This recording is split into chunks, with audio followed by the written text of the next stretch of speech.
Здравейте, аз съм Прея, дръзко предизвикана от Слав да отвори ресторант вкъщи. Не се притеснявам. Тефал Оптигрил е тук да ми помага. Няма да се разплача. Guests are coming, аз още съм на лука.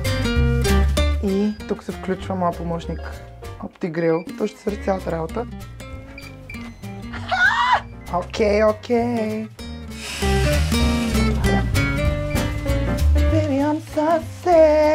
Та-да!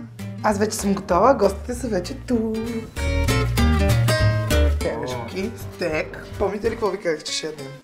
Ето го. Изглежда велико. Добре, ама това ти ли го направи? Пюрето, да! Стека го направи Оптигрил. Вау! Вкусен на живота с мен. Отворих ресторант вкъщи, беше толкова лесно. С Оптигрил и вие можете да го направите. Предизвиквам ви даже да го направите. Намерете повече информация на сайта, хайде!